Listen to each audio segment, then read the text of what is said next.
Assalamualaikum warahmatullahi wabarakatuh.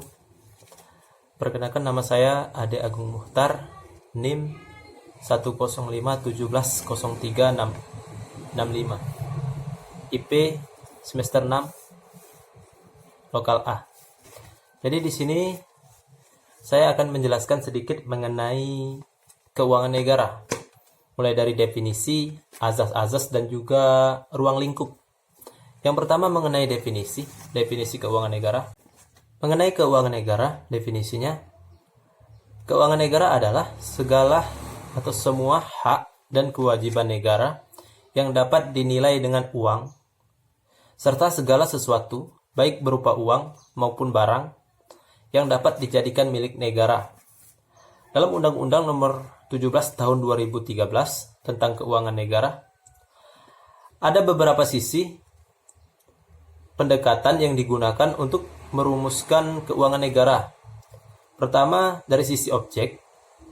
Kedua, sisi subjek. Tiga, proses. Dan juga yang terakhir adalah tujuan.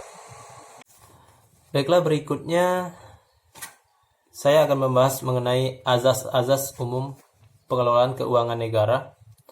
Azas atau dasar dalam pengelolaan keuangan negara itu ada 9. Di sini saya akan sedikit membahas mengenai azas-azas ini. Yang pertama, azas tahunan. Azas tahunan seperti yang kita tahu, anggaran negara dibuat secara tahunan yang harus mendapat persetujuan DPR.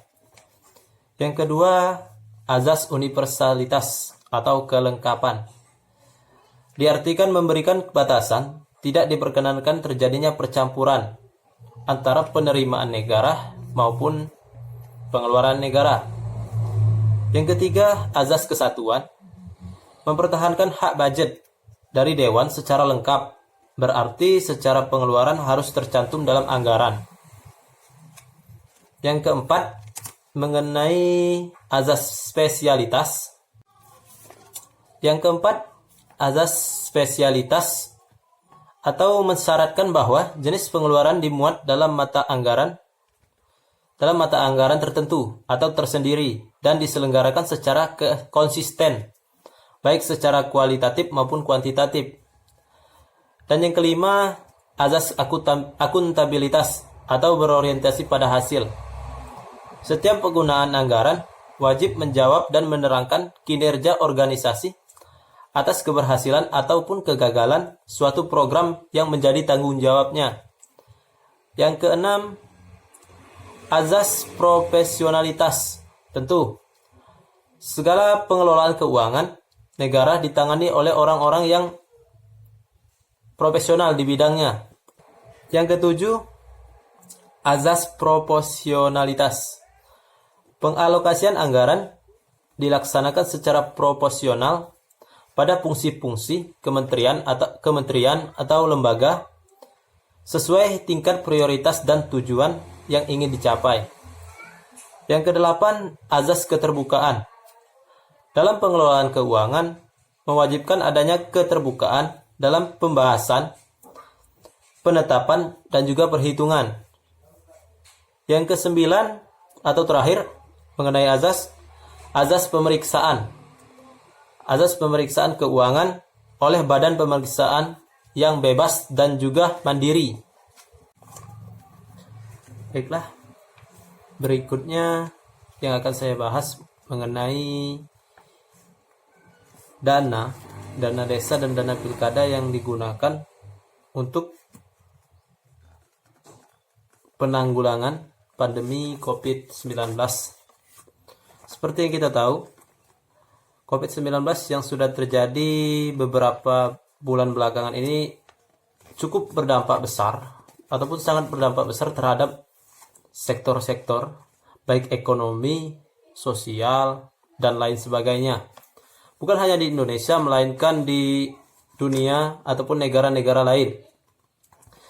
Dan pada saat ini pemerintah mengeluarkan kebijakan untuk menganggarkan atau mengalokasikan dana desa dan juga dana pilkada untuk penanganan COVID-19.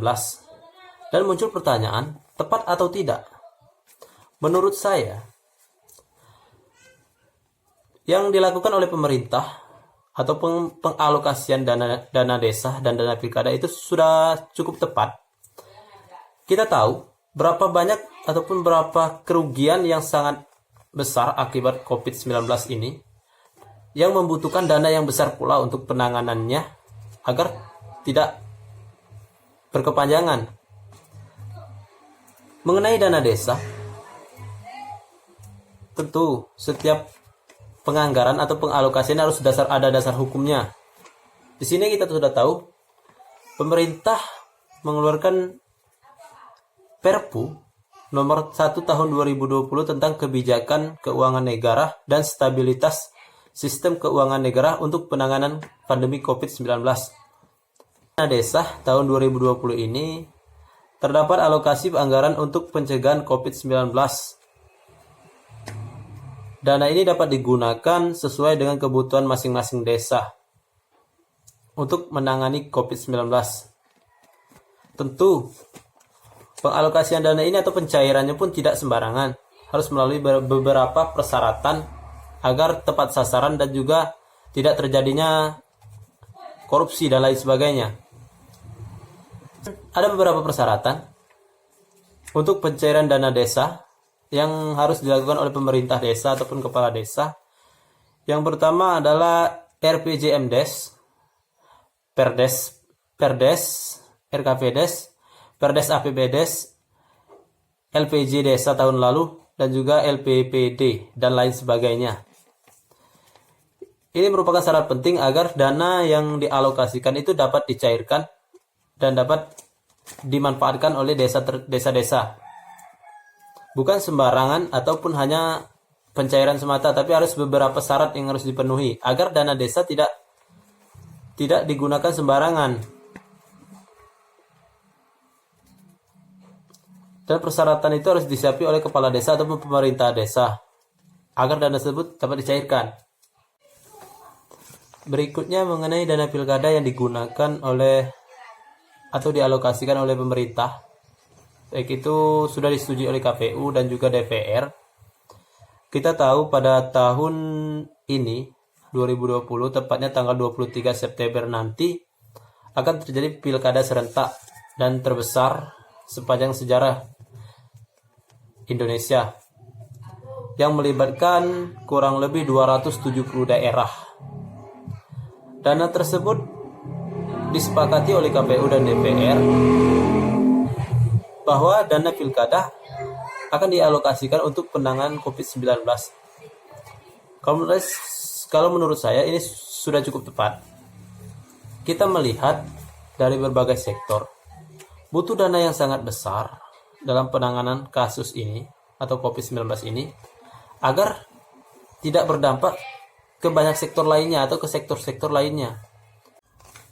Itulah sekian yang dapat saya sampaikan mengenai keuangan negara, mulai dari definisi, azas-azas ruang lingkup, dan juga yang terakhir mengenai penggunaan dana atau pengalokasian dana untuk penanganan COVID-19.